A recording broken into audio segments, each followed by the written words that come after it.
What is the most unforgettable wedding na hinost mo talaga? I think the ones I never forget are the ones that gave me the biggest lessons. Like?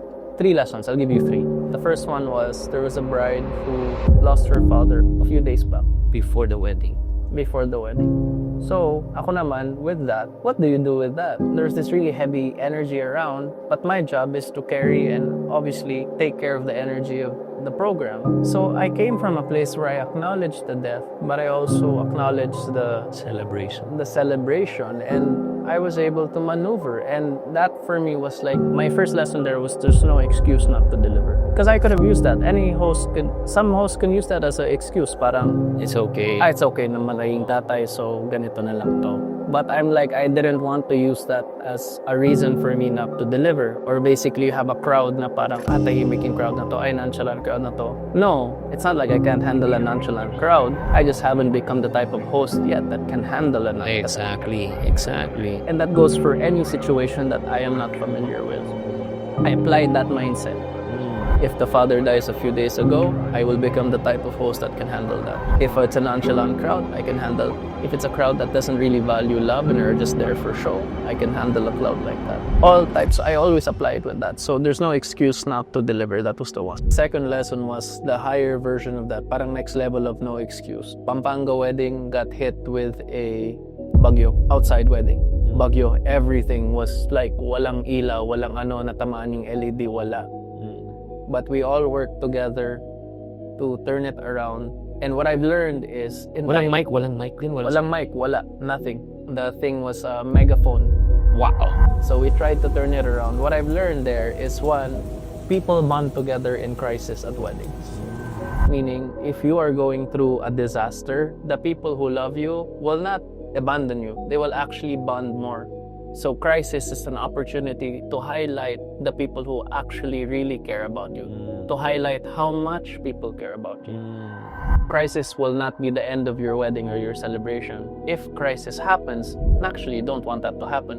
But if it happens, crisis is an opportunity to show the couple how much everyone actually loves you. And it's also an opportunity for suppliers to work together who really care, have care, to deliver and take care of people. Yeah. And what I've learned there is crisis really brings people together. It doesn't tear them apart, it brings them together. And this is proven time and time again in typhoons, all of those things. Third was, you can have happy and sad at a wedding. What do you mean? Some weddings kasi, di ba, ayaw umiyak. There's this mentality na parang, wag tayo umiyak, don't do these things. It was a story about the groom who lost his brother not too long ago, and he was grieving. And he was saying, should I talk about it? Should I not? I was the type kasi dati na, wag mahirap tumawa pagkatapos umiyak. I was the type who said that. Wag natin ilagay dyan, lagay natin dito kasi mahirap tumawa pagkatapos umiyak. Lagay muna natin yung tawa bago, tapos yung iyak lagay natin sa huli. In terms of sequencing moments, it's not true. You cry more and you will laugh more if you feel your emotions through and through. He didn't want to talk about his brother because he felt that he wasn't ready, and he maybe didn't feel comfortable talking about it at his wedding. Yeah, baka yung highlight. Happy. Happy lang tayo, dapat ganon. But that's not it. Life is not happy. Life is all these emotions. Yeah.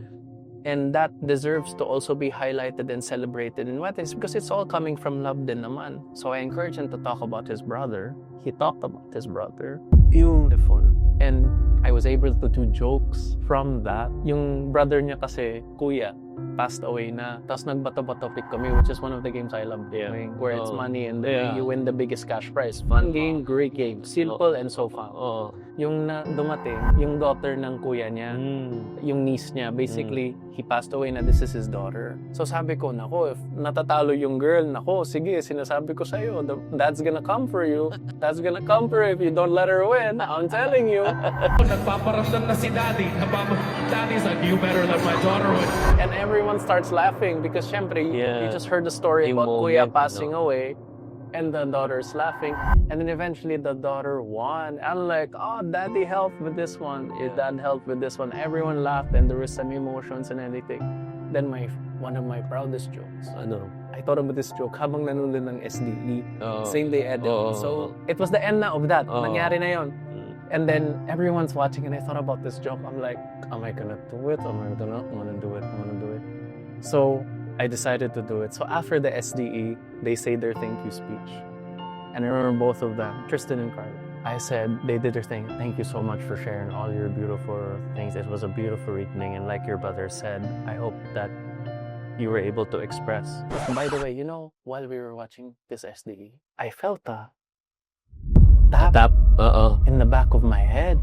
And they were like looking at me like this. I felt the tap. And tinignan ko, wala naman tao. And then I was just like, what could this mean? Why was this that? And I was like, and I realized I forgot to give the cash prize to the daughter. I was like, pasensya na kuya. Tawa na naman. Oh, they laugh. And then I told the groom, I hope that this is a reminder. That love, grief, and laughter blend beautifully together. That love, grief, and laughter blend beautifully together. Wow. I told him that. I hope that you remember that love, grief, and laughter blend beautifully together. Guys, ito lang yung ginawa ni Eri, it's really a mark of craftsmanship. Ang ibig sabihin niyan, guys, ang hirap itahi. Ang hirap itahiyan. No, it takes a lot of wisdom, timing, and guts. And humanity. Yeah. Diba? Puso, Heart.